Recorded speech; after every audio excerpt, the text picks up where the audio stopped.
ジークの居場所を特定する。 Lord have mercy, I'm about to bust.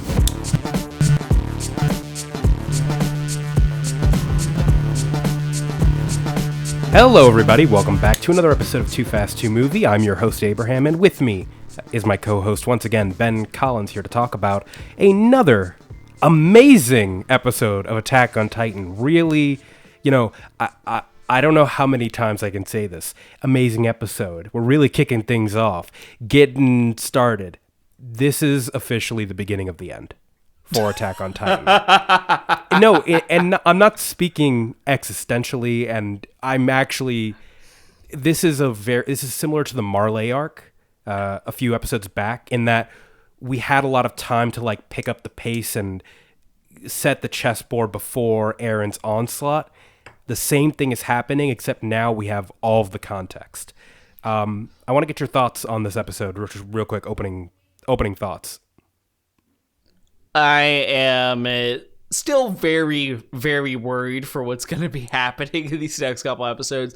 I'm on the edge of my seat. I'm hesitant, honestly, with going into a lot of this, because I was hoping that we would get more into, because we still don't know what Eren did during that time, and there's still more answers to be had. And normally when we go into these big, it's in Attack on Titan, normally when we go into this big, conflict heavy area where everything is going to be oh, your main characters might die, which we have seen plenty of times, we're usually not revealing too much information as to people's motives.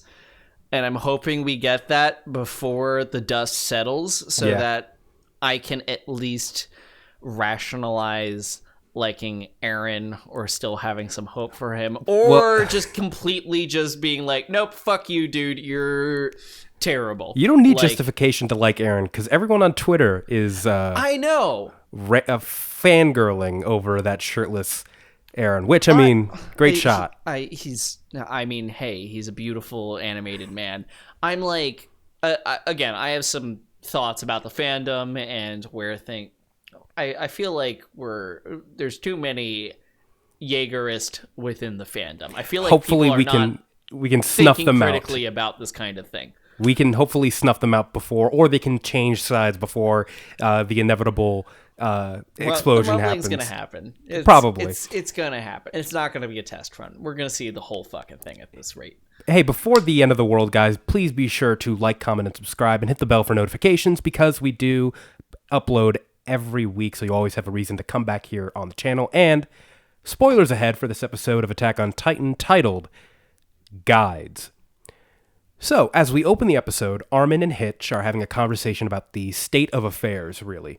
The military is viewed as distrustful in the eyes of the press and the public, and a rally takes place outside of the military HQ. The volunteers are still being separated, as Pixis interrogates Yelena, and Hanji has a more friendly conversation with Onyankapon.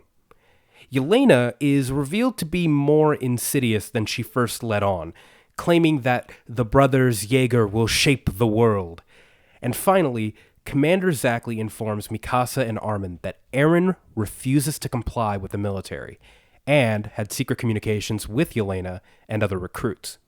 It's also suspected that Eren is being manipulated by Zeke. The military is content with finding a new successor to the founding Titan, and discarding Eren after his actions in Marley. Almost immediately after this, his office is blown up by a bomb placed in his special chair, and at the same time, Eren makes his escape and meets up with Flock and other scout recruits in an undisclosed location. Their plan? Find Zeke. Military coup. I know. I actually think it's kind of funny, because a few episodes ago we were saying it's probably not going to come to that. They'll find a way. No. Well, full-on military coup. Hey, apparently, and honestly, this is the situation where, they even say it later in the episode, are just oh no, the recruits and Zeke and everyone apparently planned for this exact situation. Yeah. Which, why wouldn't you think that they had done that? Well, Zeke is a mastermind. He is like, they called him like a boy, like the boy wonder or something when he was in Marley. He's like unbelievably smart. And So of course he had backup plans in the event that Eren and him were split up. it's still just in my opinion, it feels bizarre that no one saw it coming on that, but because basically what ends up forcing Zeke and the recruits, and I guess we can we should just refer to them as what they're going to be called later in the episode, which is the Yeagerist. The Yeagerist. Yeah. But the Yeagerist definitely, they made this move based off of the fact that they were going to kill Eren and pass the Founding Titan on to someone else. Yeah. And they didn't think of negotiating, or the fact that, hey, maybe some pieces are already in place against you. Or like, hey, these are the bad guys that have literally been, like, the crowd outside. And, you know, obviously, like, it's still troubling dialogue, but it's true what they're saying. Like, he avenged the Eaten. That's what they say. And they're right to an extent. The things that they endured over the course of 100 years were at the hands of another government. And he, for the first time in 100 years, struck back. And now they're imprisoning him. After all the information that they released in season 3, I can totally understand why a member of the public would be outraged if their hero had been locked away. It's also this is a very big thing of the they have a very big PR problem on this. Mm-hmm.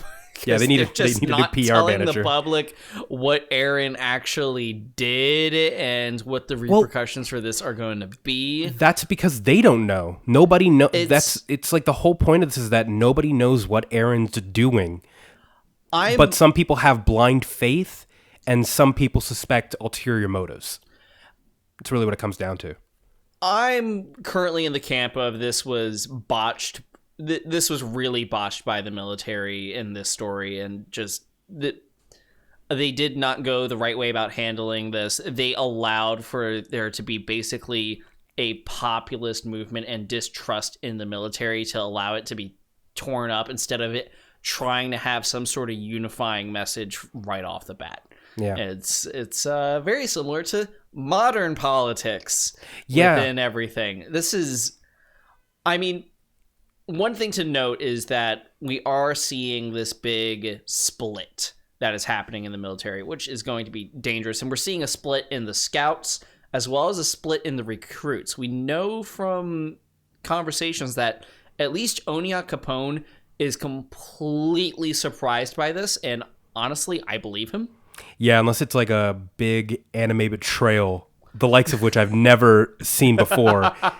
Because the way that he performs it, the voice actor and the way that they draw his expressions, it leads me to believe that he is completely telling the truth, which would be all the more heartbreaking if he was lying to Hanji. Oh God, yeah, poor Hanji. Speaking of real life, I guess real life parallels to Attack on Titan, now's the time to kind of talk about this, because I had this in the back of my head because I didn't. Like, this was just like a small, like, you could potentially make this comparison. But now there's a lot of precedent.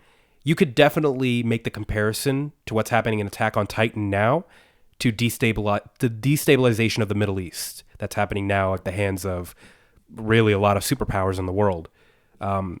Even down to an extremist group taking over an otherwise peaceful nation in an attempt to seek revenge. That's something that we have seen very recently in the modern century. In the world. So, I mean, I'm just wondering how they're gonna wrap that up and what the message is actually gonna be. I hope it's one that can at least critique the superpowers. Well, this is already leading into the way, because this is turning into both Marley is being heavily critiqued as a fascist nation as well as a destabilizer, and Eldia is being critiqued as a growing nation that has now been destabilized and has its own extremist movements. It's funny. One of the things that this anime is now getting compared to all the time is Fullmetal Alchemist Brotherhood, which actually has a lot of the same themes. That is another anime with a fascist government with a very, very obvious Middle Eastern reference throughout the entirety of the show, with major commentary on destabilization and extremism and radicalization. Yeah. I personally think that this is actually doing a better job. Yeah, I think it's more... Because I think Fullmetal Alchemist is very... Like, it has a lot that it wants to cover in terms of the storytelling, both... Like, it also wants to talk about humanity and the idea of God. There's, like, a lot of different morals and ideas that are being presented. Attack on Titan is mostly focused on the governmental side of things and how societies can falter or thrive in a world. Honestly, turning into a great... I'm really on the boat now. This thing is going to surpass Full Metal Alchemist, and it's turning into this just amazing commentary on war. Again, we're going to have to wait till it ends to see if it's actually going to stick the landing, but so far, really damn good. Yeah. Let's talk about the special chair. I know. Really nice segue. I thank you. But the special chair was just something funny because you didn't recognize it. And I had to show you the video clip. Oh, dude. It's really weird. No, I do think I remember watching it now. It just for everyone, it's an enema chair. But yeah, it is. It's an enema chair. So do with that what you will. I'm sure I either look it up on YouTube or maybe we'll show a clip of it. I don't know if you want to dig that one back up. Probably not. Sorry, I'll show a screenshot. There you go. But yeah, it was just funny that was his demise. Like, the thing that was, like, the most distinguishing part of him was, like, he's like, oh yeah, that's my special chair. Yeah, the recruits just brought it in because I love it so much. I love giving people prisoners. Enemas. Yeah. Oh god. Well, what's funny about that actually is Pixie's line about he would have loved to live and die by the revolution. So technically speaking, he lived and died by the enema chair. He lived and died by how he... Yeah, that's absolutely true. He used it to torture the previous shadow government, and it was used to blow his ass up. Yeah. Not in enema fashion, but within an actual explosive fashion. I just want to make that clear. He did not get an enema from the chair. And when the explosion happens and, like, his body is, like, flung out, like, his severed, it's like in half. It's like half of him. And the sound design is great. Well, hey, the chair kept the butt though. So. Yeah. I really felt a pit in my stomach too when the body did drop and everybody in the crowd started to fucking like just say, like, you see that? Like, that's like a sign that our cause is the righteous one. Give your hearts. And it's super sad to see that Erwin's battle cry that he just that was his. It's not like the saying of the scouts. That's just Erwin's thing that he said. To see it be perverted like this is jarring. I have a question for you. So again, you'd have to be stupid not to recognize that there's populism happening. And populism loves symbols and catchphrases. Anyone in America knows this. Yes. But from the standing of the public based off of the information that has been released. Oh, no. Are they actually wrong in saying that? They're not wrong, but I'm saying that this is not what Erwin meant by give your hearts.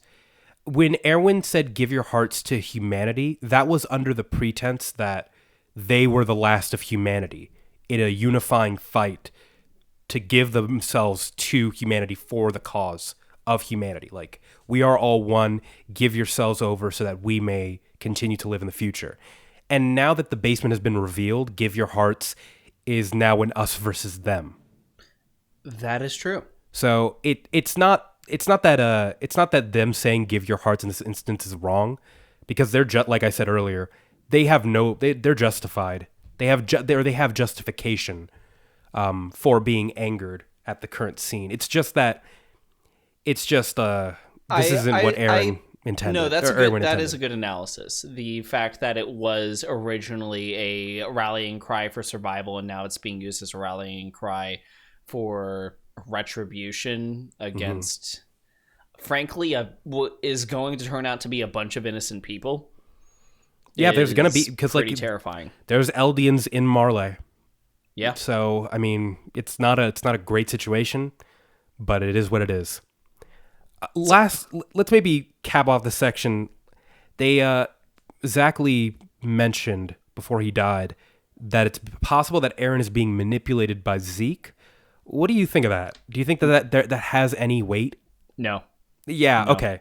Good. We're in agreement. It's because Zeke is pulling a lot of shots, and I could believe that Zeke is the one that is pulling everything together, but Eren has had such hate and disdain for that man previously that it's much more likely that Eren and him have come to some sort of agreement or an understanding, as opposed to Zeke being able to just outright pull the strings and convince Eren by himself. I believe that whatever Eren saw during his time that made him change his mind, it was not just Zeke getting it to him. Mm-hmm. He had to see something that was concrete that even if Zeke didn't show it to him, would have made him change his mind. Yeah, that's kind of where I'm at too. Eren is not if there's any character that I'm convinced could never be manipulated, it's Eren.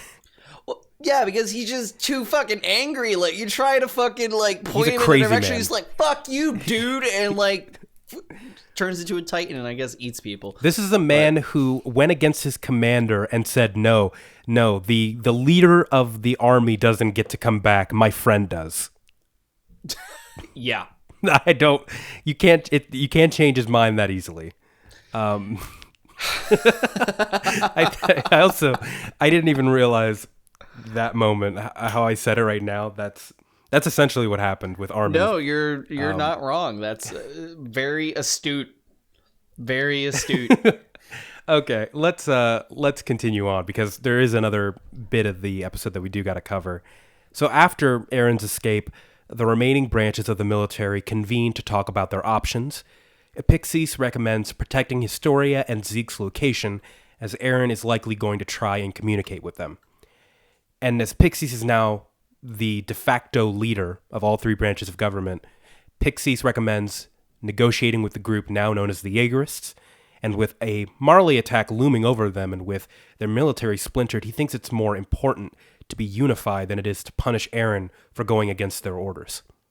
Hanji, Mikasa, Armin, Jean, and Connie get on their horses and head towards a restaurant that Gabby and Falco are at. She notes that Yelena gave the volunteers specific jobs in these kinds of places. As they ride on, we see a mysterious person reading a newspaper in the back, and it is none other than Peak. The counterattack has already begun. Reiner, when he said we got to do a counterattack now, I thought like a 2-episode gap, or like a 1-episode gap at least. Well, but the balls on them to go. I can actually, because the passage of time has been a little bit weird on the Marleyan side. Like, I feel like when we saw that flashback was probably when we saw Reiner saying that we need to do a counterattack now. I have a feeling that was only like a day or two after the Marley attack, but because of the way that time passes, especially for travel, it still took the people of Paradis like probably like at least 5 or 6 days to get back, and we already know that days have passed there. Yeah. So like I could see like if that was something that they did the day of or like the day after, just being like, nope, we got to go back there now. they easily could have just fucked off and like ran out. And they're not too took a concerned boat. with how long, like the passage of time. They're not exactly showing us. And that's a useful tool. Yeah. That it builds tension correctly, and it made us very shocked when we see Peak there, because shit's about to go down. I had an audible reaction when I saw that one. I was very surprised. I didn't expect that. I mean, this is going to, whatever's going to happen, it's going to be a shit show, because now we're in a situation where I think we counted, previously we counted 5 parties that were actively in play. Really, it's probably like 4, because some of the volunteers and the scouts, I think, have now joined together. Right. Yeah, but now we've just added a whole nother element, and there's at least going to be like a 3-way. There's potential for a 3-way battle now. Yeah. Over what's going to be happening. So honestly, good for them. This is a very good time to strike. But when things are super messy, it's the perfect time to invade and they sent their scout. That's the job of the Cart Titan, to scout ahead. So it's likely that reinforcements are going to be coming in soon. It's gonna be dicey. I will say, one of the things that I am a little bit worried about right now, speaking of divided people, is there's a solid chance that we could see Mikasa defaulting to becoming a Yeagerist. Yeah, it's very possible. Just based off of her conversations with Connie and the conflicts happening, because she genuinely cares about Eren. It depends on whether or not they're able to even have a conversation with Eren, because they haven't spoken since he splintered off from them a year ago, or maybe somewhere between a year and 6 months. Maybe it's been a while since they've seen him. And even when Eren escaped, with all the power that he had, he chose not to go to Mikasa and Armin or any of his friends. He's not letting them in on whatever he's doing. So this could be an explicit attempt at Eren not wanting to involve them, or it could just be total disregard for them. We really won't know until they have a chance to talk, which is something that Armin expresses while they're writing over, that we need to know what's going on with Eren, because nobody knows, and nobody has known. Fingers crossed. Yeah, we can get a little bit of talking before the fisticuffs jump out.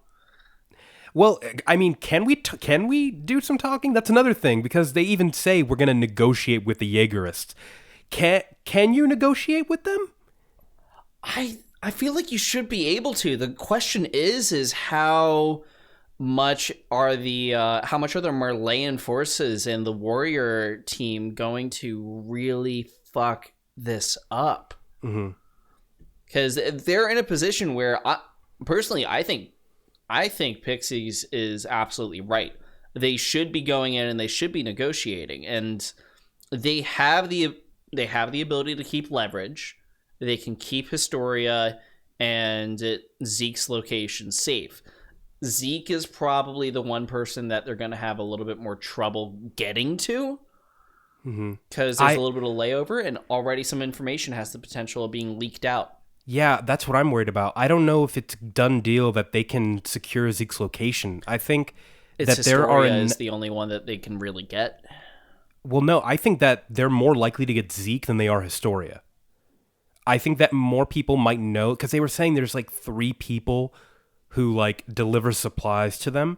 Yeah. That's 3 points of conflict, potential scouts or people in the military, recruits, that could be sympathetic to Eren's cause, especially now that Eren has escaped from prison. There's now more chances now for people to say, "Oh, they're really going ahead with it." Yeah. Which side am I taking? No, so they're making a lot of assumptions on who they can trust and what information is not going to get leaked out, and that's exactly what got them into this mess in the first place. They assumed too much about the enemy. Well, the enemy. I should say, quotes. Or it's very sticky. Yep. I think that this is... I just don't see any way that this is going to end well. We have too many points for this to go wrong. I could see like this turning into a totally tragic incident where like Eren almost is able to tell Armin and Mikasa what's happening, and then one of them dies because of all the shit show that we're about to watch unfold. Yeah. We're so late in the game that plot armor's gone for everyone. We're in the last chapter of this, so everyone's fair game. We haven't even talked about the potential of Annie coming into play, and how now that Marley is going to begin their counterattack, and now that they have successfully infiltrated Paradis, it's very possible that Annie could become an antagonist again. I think that, there's a solid chance. No, she's going to be coming back into play. There's just no way. Occam's, what is it called? Chekhov's gun. Yeah, it's like, if it's going to happen. We've had too much plot focused back on her. We have these scenes with Armin visiting her, and like, it was cute, the idea of Armin somehow having a crush on Annie. I could see it. I believe it. I think Armin is such an empathetic person that now that he understands what they went through, he's been talking to her every day and everything, like, and Annie did not kill him when in their first mission, if you remember when she first appeared. That is true. So it could be a thing. She did make the choice not to kill him. That is very true, actually. Maybe. I ship it. This is now my new ship. What's the ship name on that? Anmin? Oh, Arnie. It's Arnie. It's Arnie. It's Arnie. I'm here to see the Arnie happen. I really don't. That just sounds super awkward. Man, I'm not gonna lie. Hey man, maybe you shouldn't ship if your ship name's gonna be Arnie. I'm just putting it out there. Yeah, maybe they weren't meant to be. All right. Yeah, things are just ramping up, and we can go on and on, but we won't. Instead, let's speculate for the next few minutes about the next episode of Attack on Titan. So in the preview, we see mostly a lot of tense faces, a lot of lines drawn, close-ups on eyes. We do see John trying to drink a bottle of wine, but it's snatched out of his hands. Ben, you made a note that it's someone with a white sleeve. We also see Sasha's father and Sasha's mother having shocked expressions. The title is Children of the Forest, and that comes right after we see images of Levi and Zeke talking. It's pretty clear just by the face, it more likely than not, because everybody's headed to the restaurant where Gabby also is, Gabby and Falco could be outed. Oh, I think it's not a if, it's gonna happen. It's never been an if. They were always going to be. It's gonna be an episode of like cat and mouse, and then one of them's gonna stumble in front of Jean, and he's gonna be like, "You're supposed to be in jail." It's the Spider-Man meme. It's yeah, it's the what are you doing here? It's gonna be that moment, and there was Sasha's parents, and they're gonna suffer the repercussions of their actions. Let me rephrase that. Gabby's going to suffer the repercussions of her actions, whether it's going to be death or guilt. I'm hoping it's just guilt. I'm hoping it's just guilt. It would, like, knowing Attack on Titan and how cruel it is, I could see Sasha's father going, like, berserk. I could totally see that happening, and it would be super sad, but I could see it. Well, we gotta wait till next Friday. Yeah. I will say one thing that we should all be concerned of is what the fuck's up with the wine. Yeah, something's up with the wine. Because Jean's holding it, and he's like, "Oh, this is a pretty good looking bottle of wine," and then a white coat, which the only person with a white coat that has been shown in the preview is our favorite chef for Sasha's family, whose name is currently escaping me. Nicolo. So it looks like Nicolo, who we have seen in a previous episode holding the bottle of wine going like, this one, while they're serving some rowdy, terrible people, is making the active choice to make sure that he does not drink the wine. Yeah. We were talking and Or we at were least saying, hold it. yeah, we were talking and we were saying like whatever poison it is, it's like it's got to be slow acting, because like I had the thought of like, oh, what if it's like a Titan thing or whatever, but then you made the thing. It can't be that, because as we saw previously in the season, when Zeke is going to turn someone into a Titan by his yell, they're like weirdly like they're like in a paralyzed have that, state. like, Titan facial expression. And they've been serving it to like the military for weeks, and they're fine. Like they're still up and moving about. So like it can't be Titan juice. It's probably just poison.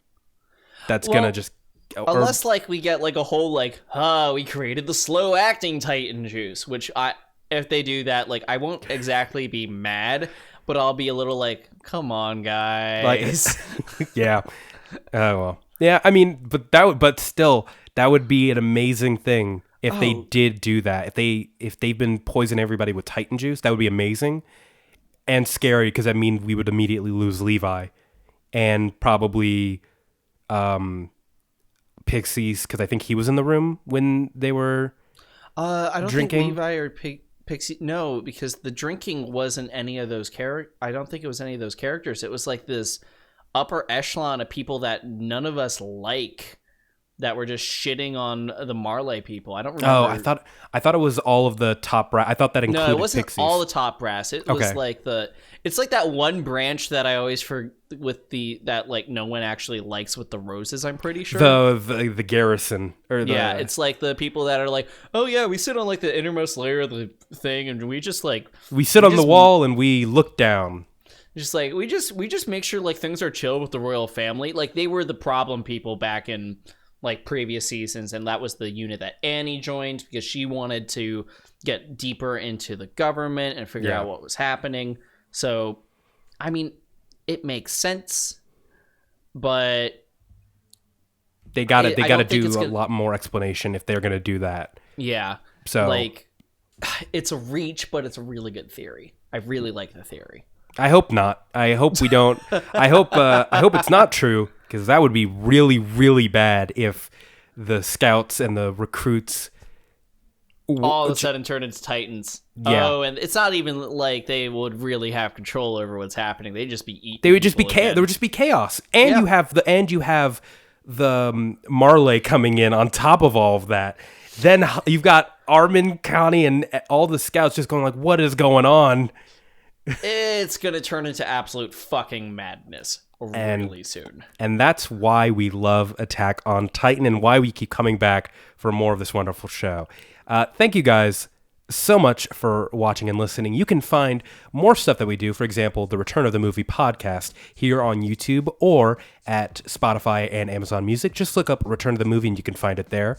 You can also find us here at youtube.com/Scope Productions, where we're posting all of your favorite content every week, covering new releases of movies and TV shows. So go ahead and subscribe and hit the bell for notifications if you want to join us for that.